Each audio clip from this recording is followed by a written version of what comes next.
Hi, welcome back. So today in mail, I got UniFi or Ubiquiti CloudKey Plus.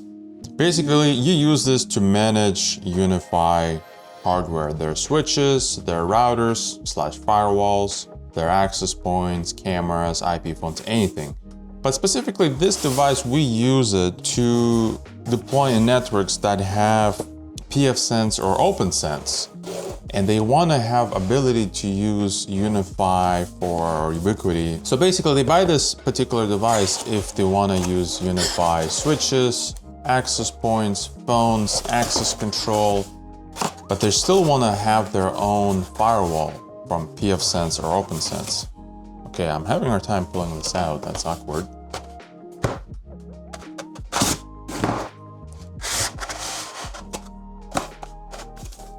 There we go. That's a well-packaged CloudKey Plus. Wow, that is very well packaged. This one has an SSD, 1 terabyte SSD. So here's the actual product. Really nice packaging. I am very impressed with packaging from Ubiquiti. What do we have here? It's been a long time since I unboxed these. Cool, you get stickers for your... Is this a new feature? This was not included in the past. Maybe I'm wrong, who knows? I can't remember. So you get these stickers, you can put them on the window to tell people, hey, I have video surveillance here.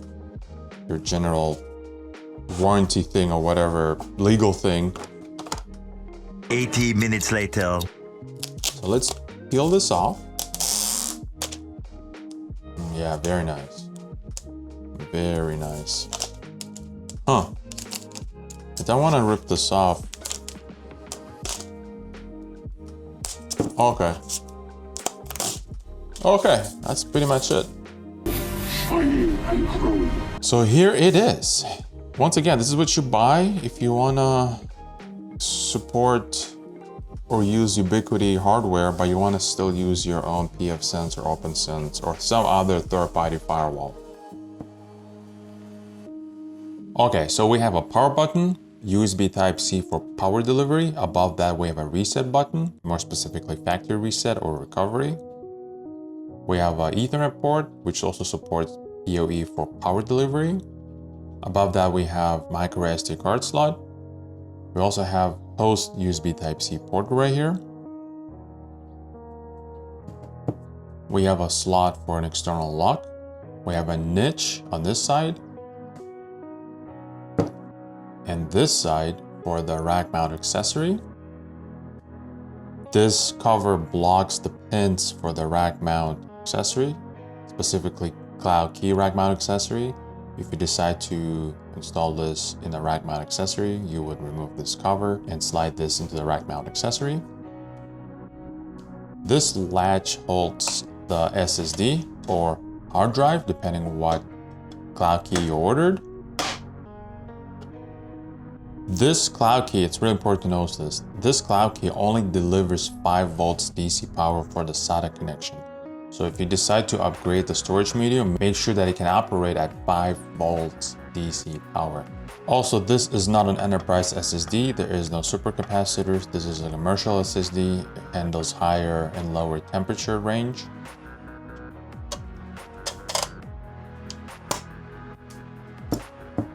We have an OLED screen for status only. It's not for management. It's not a touch screen. You cannot interact with this. And we also have a LED indicator status, red and blue. So I'm gonna energize this unit using my upstream switch. And it got power. It's booting up. The screen should light up in the next few seconds. But in the meantime, I'm gonna connect this USB Type-C that delivers power. It's a 30-watt IKEA power supply.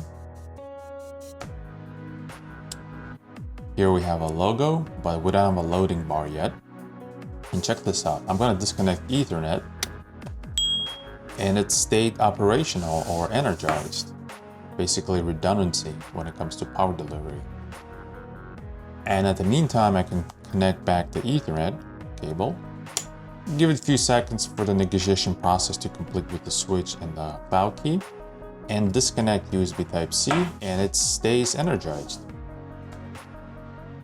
Okay, it's almost halfway through finished loading the OS.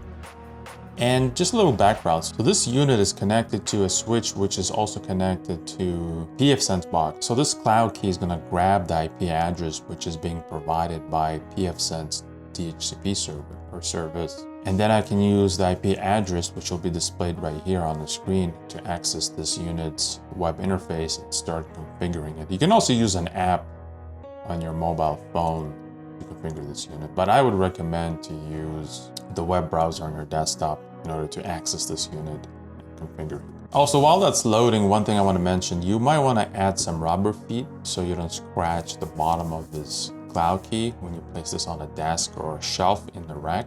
80 minutes later. This is taking forever. There we go, it's finished. So it shows us little icons to get the app from the Apple App Store or the Google Play Store, what kind of app name it is. And it also is going to show you the IP address and the MAC address in the next slide. There it is. So we have the IP address for this interface and the MAC address of this unit as well. And that's pretty much it. Thank you for watching. Don't forget to subscribe, and I'll see you next time.